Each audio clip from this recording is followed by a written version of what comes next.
Anuário Espírita de 2000. Retrato de Jesus. Na sala de trabalho da diretoria do ID, tendo ao lado os retratos de Allan Kardec e Francisco Cândido Xavier, estão outros dois. O rosto de Jesus crucificado com coroa de espinhos, tela feita em 1914 por um pintor alemão que assinou Gerd Max, e um retrato de Maria, mãe de Jesus, pintura assinada pelo confrade Vicente Avella. Retrato falado de Nossa Senhora, mediunicamente descrito por Francisco Cândido Xavier, de que demos notícias e detalhes no anuário de 1986. Sempre notamos e admiramos a identidade dos traços faciais desses dois espíritos excelsos, e por isto mesmo achamos que aquelas telas deveriam retratar fisionomias autênticas com relação à época que viveram na superfície da Terra. Além da lógica dos fatos, uma intuição muito forte nos fala ao coração.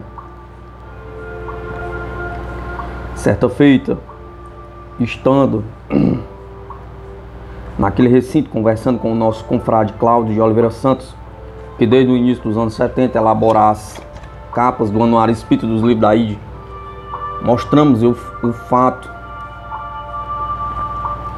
da identidade de fisionomias, e surgiu a ideia de passar as duas telas pelo scanner a fim de levá-las à análise melhor no computador. Isso feito, ficamos admiradíssimos de como os dois rostos se encaixavam um no outro. Lembrando a descrição de Públio Lentulus, que Públio Lentulus fez de Jesus ao imperador romano, concordando de que as duas telas poderiam muito bem, pelo que expressavam, ser a fisionomia real que aqueles dois espíritos excelsos assumiram na histórica e marcante encarnação na Palestina. Como se poderá ver na tela que reproduzimos adiante, ao primeiro olhar, Jesus parece com os olhos fechados e marcado pelo peso de seus negros cílios, mas fixando-se o olhar no centro da cavidade orbital. Vê-se perfeitamente delineados seus dois olhos abertos, serenos e sérios, que nada tem a ver com o tema mortuário da tela. Surgiu então a ideia de abrir aqueles olhos de vida que estavam velados atrás das pálpebras, retirar os espinhos, acomodar melhor os cabelos e tentar uma nova tela, a de vida que estava presente no retrato da morte, e assim obter um retrato de Jesus para todos nós, espíritos ainda muito atrasados, que talvez demoraremos milênios e milênios para vê-lo pessoalmente. Passaram-se mais de 3 anos com o nosso irmão Cláudio trabalhando nas horas vagas, e finalmente hoje temos a alegria de trazer não só aos nossos leitores, mas à humanidade inteira esse trabalho que nos parece ter chegado ao ideal. Seria esse realmente o rosto que Jesus teve naquela encarnação entre nós? Pergunta. Estamos oferecendo aqui as premissas para que se possa concluir sobre a pergunta acima. As duas telas, o texto da carta de Públio Lentulus, a identidade fisionômica a ser analisada. Aos leitores do Anuário Espírita oferecemos também uma cópia em aceto do rosto de Maria, mãe de Jesus, para que sejam superpostas ao rosto do mestre da capa, para a aferição que mencionamos. Aplique-se alinhando aos olhos e veja-se a identidade total dessa parte. Aplique-se depois sobre a boca e o nariz, porque há uma diferença na altura do rosto e também a coincidência dos traços é total. Quem tiver olhos de ver que veja. Abrimos um parênteses para dizer alguma coisa que soubemos sobre a tela original do rosto de Jesus. Um amigo que nos forneceu um fotolito da tela original, que aliás imprimimos aos milhares e distribuímos onde pudemos, nos informou que, segundo lhe disseram, o pintor sempre sonhou e tentou fazer o rosto de Cristo sem nunca ter conseguido o intento.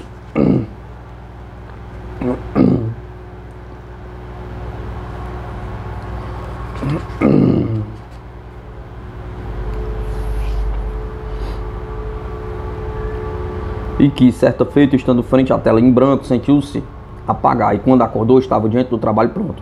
Que o feito desequilibrou, levando ao alcoolismo, em razão do qual morreu, e que a tela foi achada debaixo de seu colchão, podendo-se ver dobras que sofreu ali escondida. A ser verdadeira essa história, diante da precisão dos traços, que mais parece uma fotografia, e diante de que o Espiritismo nos ensina, essa pintura pode muito bem ter sido jogada pronta na tela pelos espíritos, e daí se explicaria a estupefação do pintor que o desequilibrou.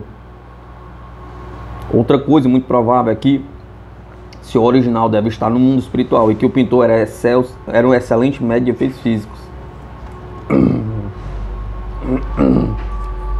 Pela assinatura da tela não conseguimos identificar o pintor, mas nosso amigo que nos deu o fotolito inicial garante que já viu esse retrato do Cristo em uma enciclopédia, mas não se lembra qual. Aos nossos leitores que tiveram alguma informação sobre a tela, rogamos não fornecê-la para que possamos mais saber, melhor informar quanto ao assunto. A seguir, daremos palavra ao artista que elaborou o trabalho, para que explique como realizou, a fim de que nossos leitores possam compreender a sua autenticidade e o seu valor. Por falar em autenticidade, nós acreditamos que as duas telas se autenticam uma à outra, e quando dissemos nós, nos referimos aos subscritores dessa linha, não podendo falar por ninguém mais.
Retrato de Jesus.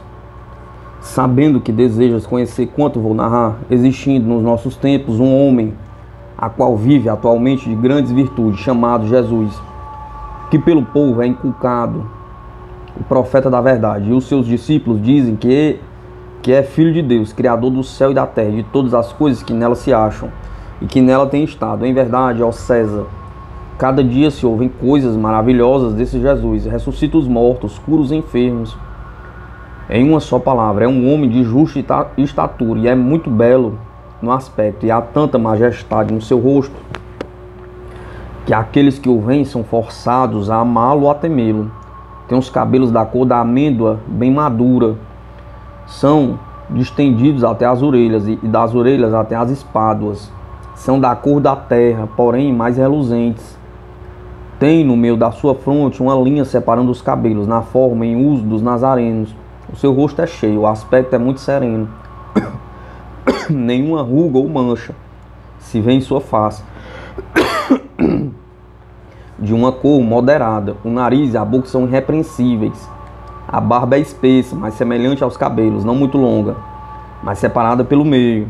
Seu olhar é muito afetuoso e grave, tem os olhos expressivos e claros. O que surpreende é que resplandecem no seu rosto como os raios do sol. Porém, ninguém pode olhar fixo o seu semblante, porque quando resplende, apavora, e quando ameniza, faz chorar. Faz-se amar e ele é alegre com a gravidade. Faz-se amar e é alegre com gravidade. Disse que ninguém nunca o viu rir, mas antes chorar. Tem os braços e as mãos muito belos. Na palestra, contenta muito, mas o faz raramente. E quando dele se aproxima, verifica-se que é muito modesto na presença e na pessoa.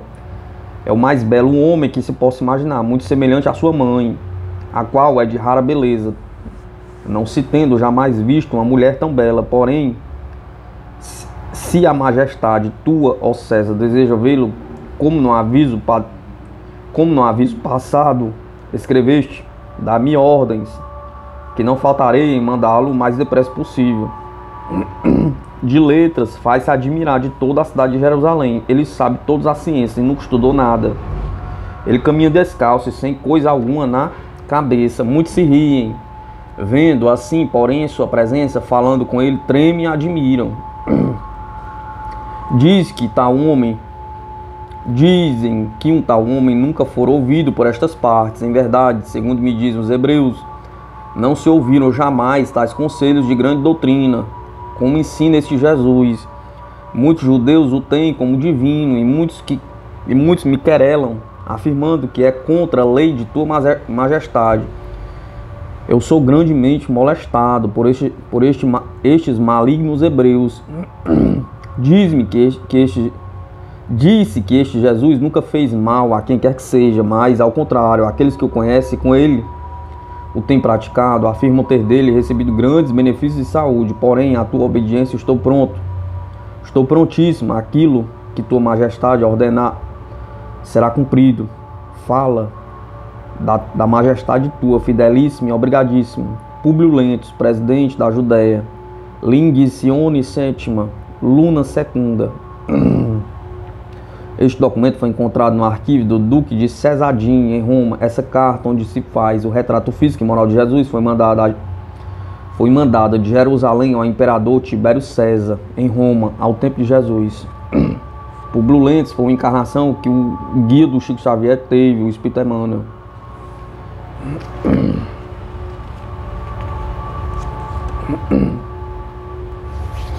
Brasil 500 anos, comemoração e o seu futuro. Descobrimento do Brasil sobre a assistência dos mensageiros espirituais.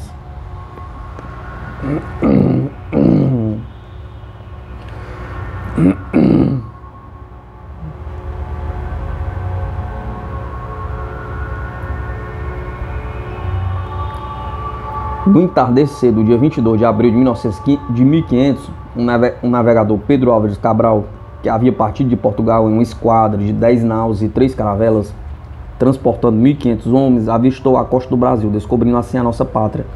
No dia seguinte ocorreu o desembarque e a 26 de abril foi celebrada a primeira missa.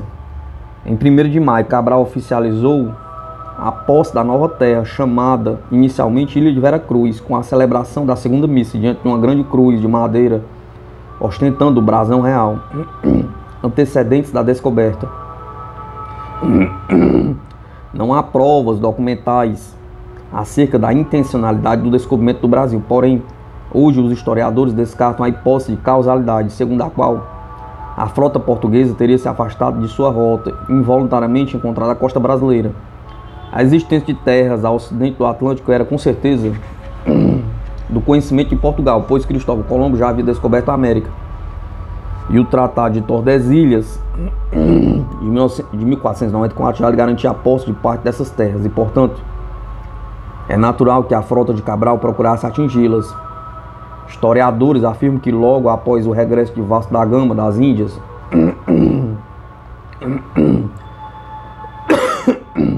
em 1499, o rei de Portugal ordenou secretamente ao navegante e cosmógrafo Duarte Pacheco Pereira refazer a sua rota e explorar o quadrante oeste do Atlântico Sul. Interesse é que esse mesmo cosmógrafo tomou parte na expedição de Cabral em 1500, cujo objetivo provável foi, além de dar continuidade às operações comerciais nas Índias, confirmar as explorações e tomar posse pública e oficialmente nas novas terras. Infante Dom Henrique de Sagres. Quadro de Nuno Gomes, Museu de Arte Antiga, Lisboa.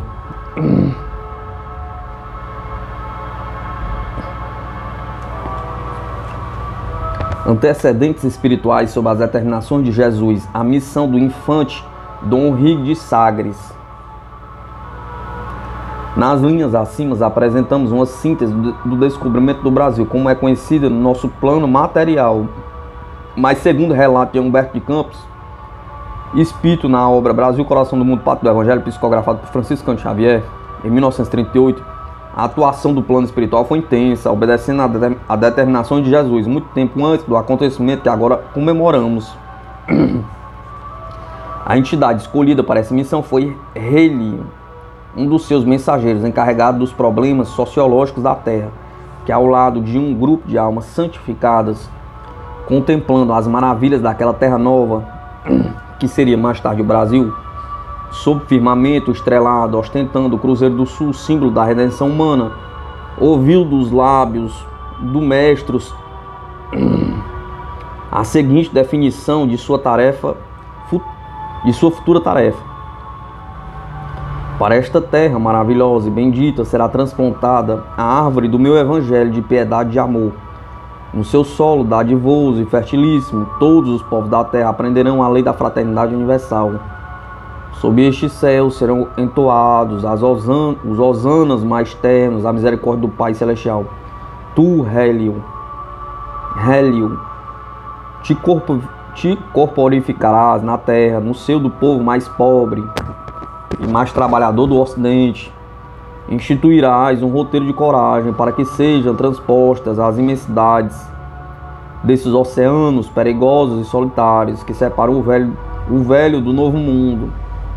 Instalaremos aqui uma tenda de trabalho para a nação mais humilde da Europa, glorificando os seus esforços na oficina de Deus.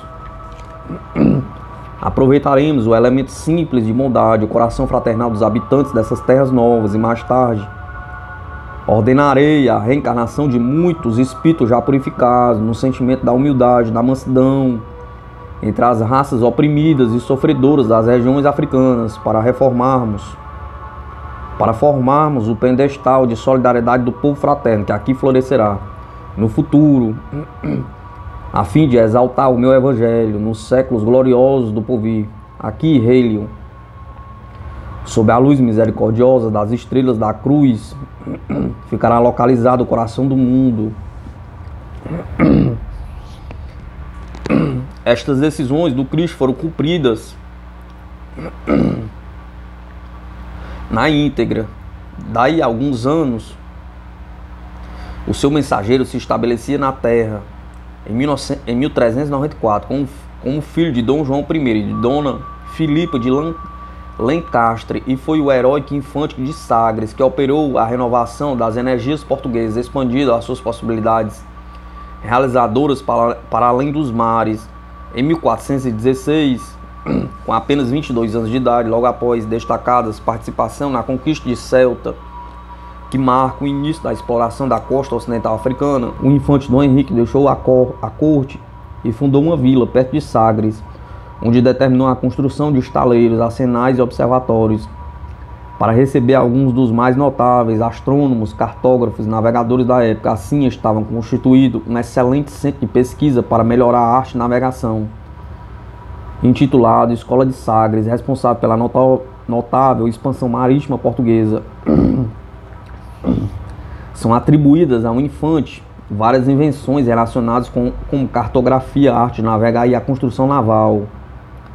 Conta-nos Humberto de Campos que, desde a expedição de Ceuta, o infante deixou transparecer em vários documentos que se perderam nos arquivos da Casa de Aves, que tinha a certeza da existência das terras maravilhosas, cuja beleza havia contemplado os seus olhos espirituais no passado longínquo. Toda a sua existência de abnegação e asceticismo continuaram uma série de relâmpagos luminosos no mundo de suas recordações. A prova de que seus estudos particulares falavam da terra desconhecida e que o mapa de André Bianco, datado de 1448, mencionava uma região, a fronteira à África para os navegadores portugueses. Portanto, a existência de grande ilha austral já não era assunto ignorado.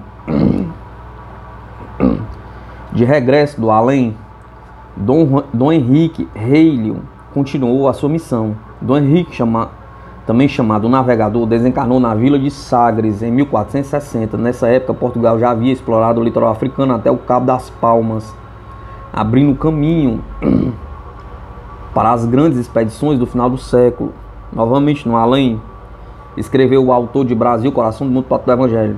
O antigo mensageiro do mestre não descansou, chamado a colaborar com ele numerosas falanges de trabalhadores devotados à causa do Evangelho do Senhor. Procura influenciar sobre o curto reinado de Dom Duarte, estendendo com seus cooperadores essa mesma atuação ao tempo de Dom Afonso V, sem lograr uma ação decisiva a favor das empresas esperadas. Aproveitando o sonho geral dos tesouros das Índias, a personalidade do infante se desdobra, com o objetivo de descortinar o continente novo ao mundo político do Ocidente, enquanto a sua atuação encontra fraco eco junto às administrações de sua terra. O povo de Castela começa a preocupar-se seriamente com as ideias novas, lançando-se à disputa das riquezas entrevistas. Eleva-se então o poder de Dom João II, cujo reinado se caracterizou pela previdência e pela energia realizadora junto do seu coração. O emissário invisível encontra grandes aspirações, irmã das suas. O príncipe perfeito torna-se o dócil instrumento do mensageiro abnegado. A mesma sede de além lhe devora o pensamento. Expedições diversas se organizam. O castelo de São Jorge é fundado por Diogo de Azambuja, na costa da Mina. Diogo Cão descobre toda a costa de Angola. Por toda parte, sob o olhar protetor do grande rei, aventura-se os expedicionários, mas o espírito, em todos os seus planos e circunstâncias da vida, tem de sustentar as maiores lutas pela sua purificação suprema. Entidades atrasadas na sua carreira evolutiva se unem contra as realizações do príncipe ilustre. Depois do desastre no campo de Santarém, na qual o filho perde a vida em condições trágicas,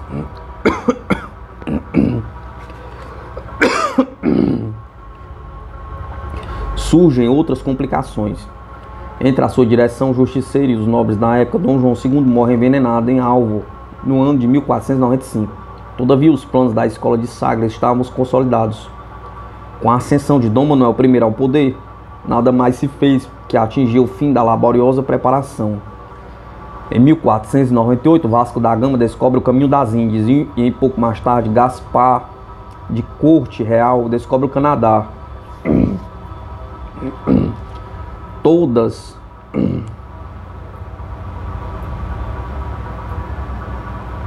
os navegadores saem de Lisboa com instruções secretas quanto à terra desconhecida que se localizava fronteira à África e que já havia sido objeto de protesto de Dom João II contra a bula de Alexandre IV, que pretendia impor restrições ao longo do Atlântico, por sugestões dos reis católicos da Espanha.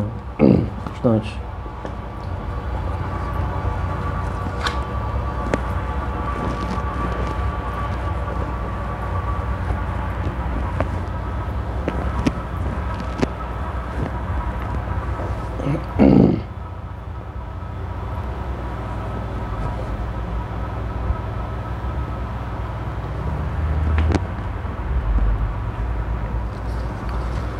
Finalmente, com a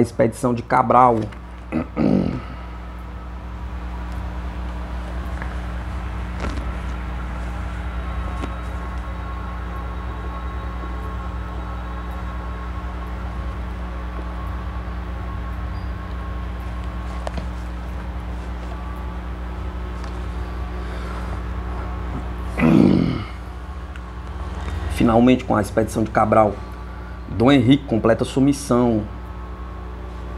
O valoroso missionário Dom Henrique e seus auxiliares não poderiam deixar de acompanhar as caravelas de Pedro Álvares Cabral, em busca do coroamento da missão programada por Jesus. Com estas palavras, Humberto de Campos descreve os momentos que antecederam o descobrimento do Brasil.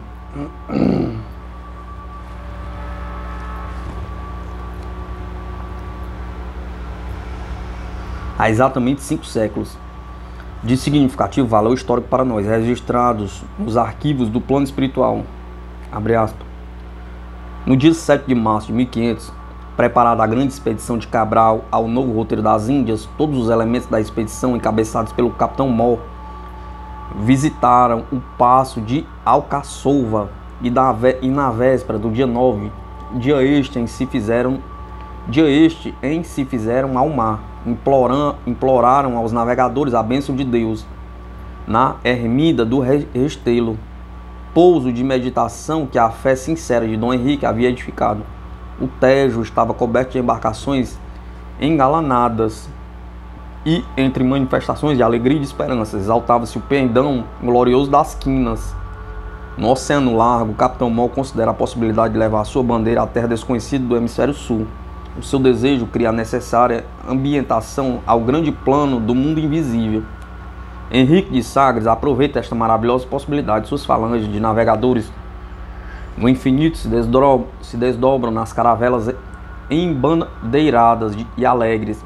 Aproveitam-se todos os ascendentes mediúnicos. As noites de Cabral são povoadas de sonhos sobrenaturais. Invisivelmente e insensivelmente, as caravelas inquietas cedem a um impulso de uma orientação imperceptível.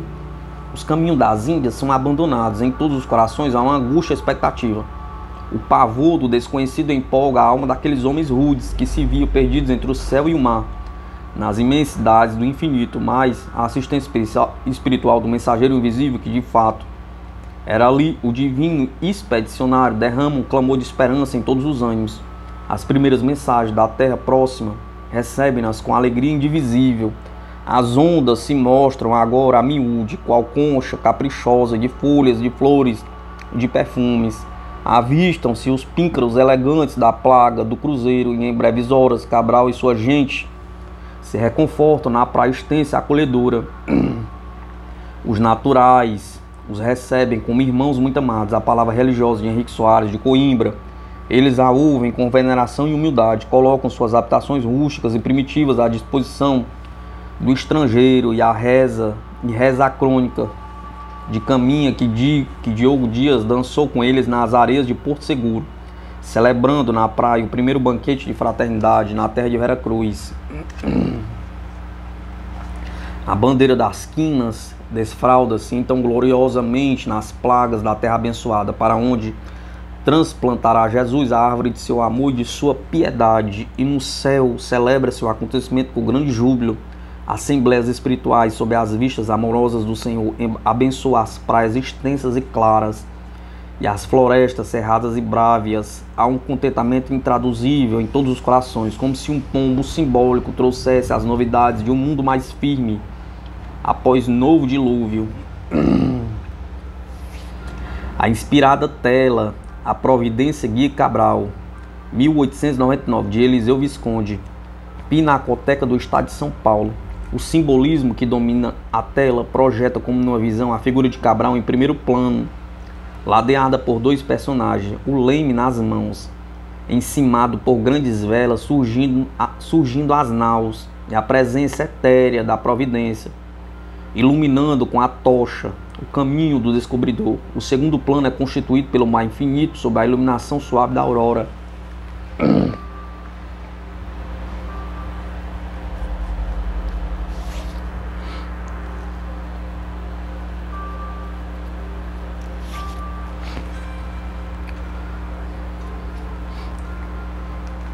O futuro do Brasil.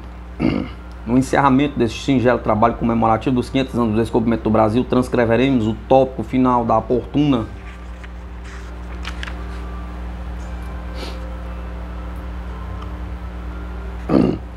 mensagem de Emmanuel pela psicografia de Franciscano Xavier, alusiva ao futuro de nossa pátria.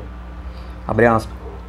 Se o Brasil puder conservar-se na ordem, na dignidade, na justiça e no devotamento ao progresso que lhe caracterizam os dirigentes, mantendo o trabalho e a fraternidade, a cultura e a compreensão de sempre para resolver os problemas da comunidade, e com o devido respeito à personalidade humana e com o devido acatamento aos outros povos, de certo que cumprirá os seus altos destinos de pátria do Evangelho, na qual a religião e a ciência, enfim, unidas, se farão as bases naturais da felicidade comum através da prática dos ensinamentos vivos de Jesus Cristo.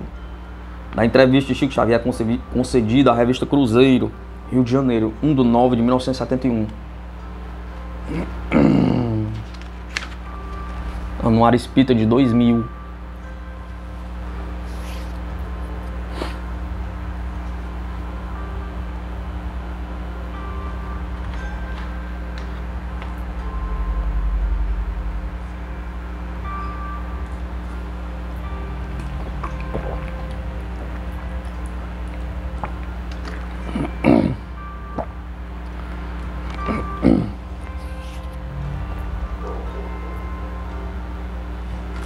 O possível acontece.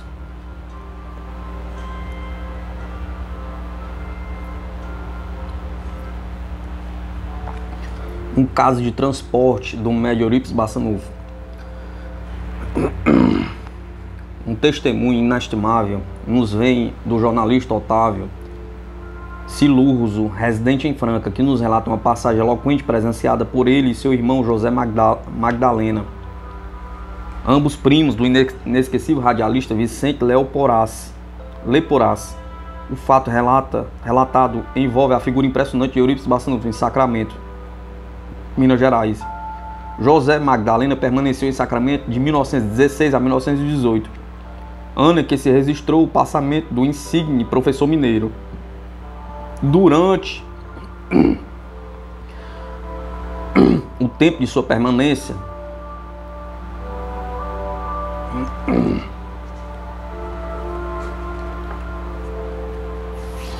na terra do Boral, o filho adotivo do saudoso Bruno Silurzo, figura também muito querida em Franca, Magdalena montou o bem organizado salão de barbeiro numa das suas ruas centrais da cidade, no Triângulo Mineiro.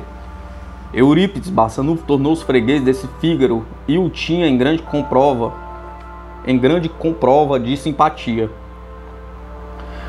Numa das manhãs, ao atender o diretor do colégio, Allan Kardec, chegou à porta do local do profissional um senhor de aparência humilde que procurava pela assistência do missionário mineiro. E com desembaraço se explicou que sua mulher estava em trabalho de parto há mais de 48 horas. A parteira leiga ficou desorientada e resolveu ele então procurar o benfeitor dos pobres sacramentanos, a fim de que ele atendesse a infeliz parturiente.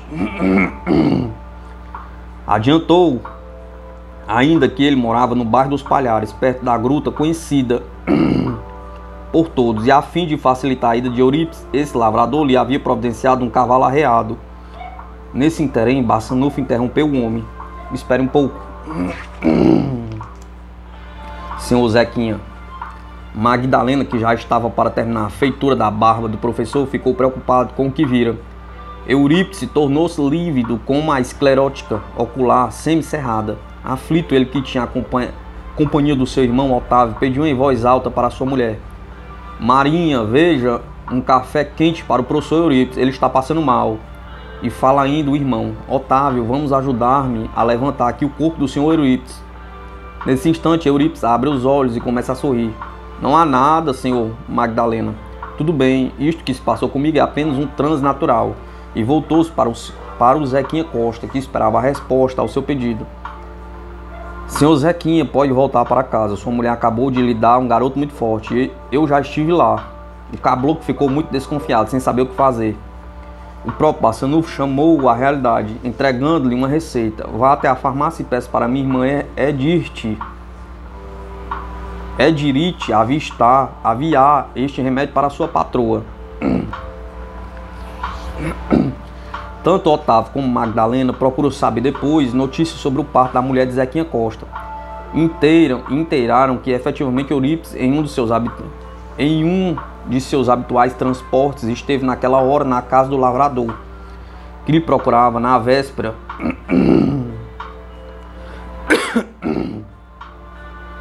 Procurou mudar a parturiente de posição num movimento para completar a delivrance.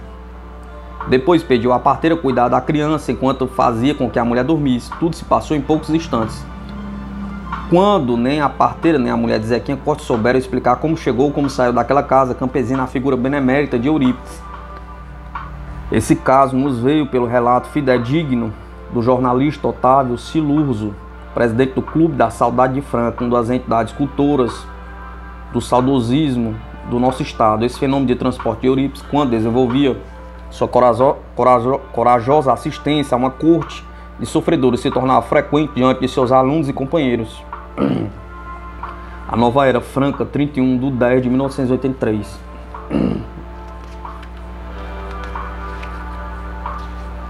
Anuário Espírita de 1900, Anuário Espírita de 2000. A fé pode favorecer a cura. Quando era um jovem clínico geral, Harold Koenig foi consultado sobre o paciente Rose Baxter, hospitalizada havia um mês após a cirurgia do quadril. O marido morrera de um derrame e durante o funeral a mulher escorregara um gelo, fraturando o quadril. Ela está emocionalmente vulnerável, preveniu o cirurgião. Não vejo como alguém possa enfrentar tudo isso, concordou Quengni.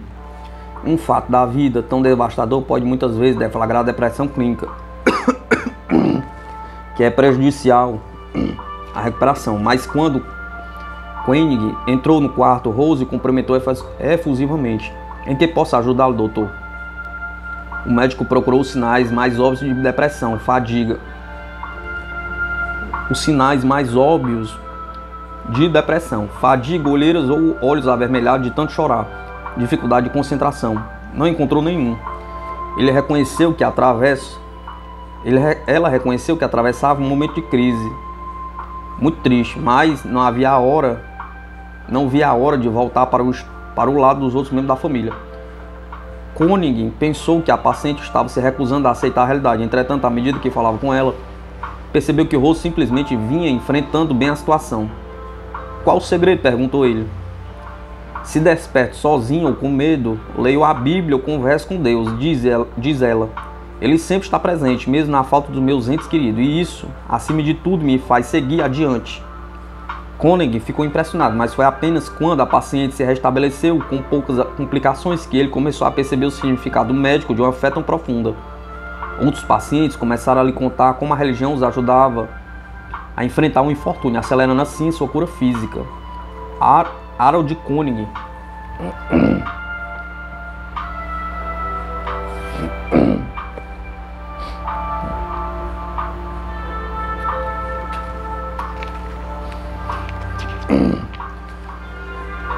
Koenig, de 46 anos, é pioneiro no estudo científico do potencial de cura pela fé. Sua equipe reúne provas convincentes de que a fé religiosa não apenas promove boa saúde geral, mas também ajuda na recuperação de doenças graves. Ao rezar a Deus, observa Koenig, os pacientes religiosos controlam indiretamente suas doenças, acreditam que não estão sozinhos na batalha e que Deus está pessoalmente cuidando deles. Tal crença os protege contra o isolamento psicológico que castiga tantos doentes graves. No estudo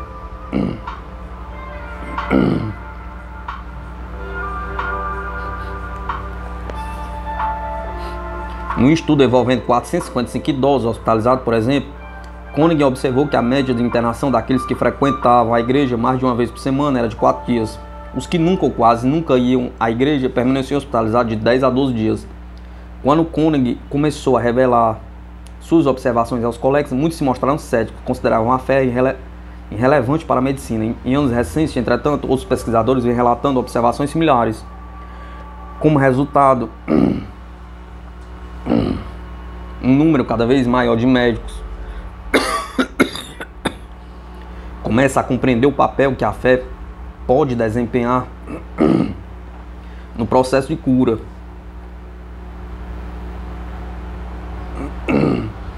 Um estudo da Faculdade de Medicina de Dartmouth revelou que a probabilidade de pacientes cardíacos morrerem após a cirurgia era 14 vezes maior entre aqueles que não participavam das atividades de grupo nem encontravam conforto na religião. Em um prazo de 6 meses após a cirurgia, 21 pacientes morreram, mas entre os 37 que se declararam profundamente religiosos não ocorreu nenhuma morte. Pesquisadores em Israel estudaram 3.900 pessoas vivendo em Kibbutzim durante um período de 16 anos. Seus achados, a taxa de mortalidade relacionada com doenças cardiovasculares e câncer era 40% mais baixa nos indivíduos religiosos do que em seus pares sem religião. Um estudo na Universidade de Yale, abrangendo 2.812 idosos, revelou que aqueles que nunca ou raramente frequentavam a igreja apresentavam uma taxa de acidente vascular cerebral quase 2 vezes mais alta do que aqueles que frequentavam a igreja semanalmente. Preparada para Deus.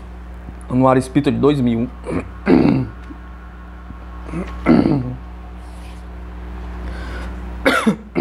Dr. Herbert Benson,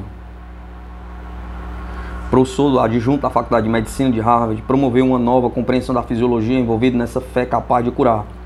Ele observa que de 60% a 90% das consultas médicas envolvem doenças relacionadas com o estresse, incluindo hipertensão, infertilidade, insônia e problemas cardiovasculares. O Dr. Benson, porém, demonstrou que o estado de relaxamento provocado pela oração e meditação reduz o impacto dos hormônios do estresse, tais como a noradrenalina e a adrenalina.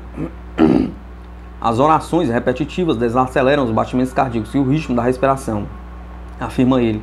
Além disso, baixam a pressão sanguínea e até mesmo reduz a velocidade das ondas cerebrais. Tudo isso sem medicamento ou cirurgia.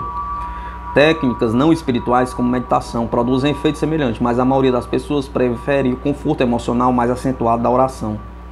O estresse também prejudica o sistema imunológico ao fazê-lo produzir o agente inflamatório interceulina 6, associado às infecções crônicas, diabetes, câncer e doenças cardiovasculares. Koenig encontrou altos níveis sanguíneos de interceulina 6 em pessoas que raramente iam à igreja. Frequentadores assíduos apresentam níveis de interceulina 6 significativamente mais baixos, sugerindo que tais indivíduos enfrentam melhor o estresse, como comprova seus sistemas imunológicos mais resistentes. Em seu livro Medicina Espiritual, Dr. Becks comenta que as pessoas estão preparadas para Deus. Como somos a única espécie consciente da própria mortalidade, teoriza ele, apresentamos uma ânsia orgânica pelo eterno, o melhor do antigo e do novo.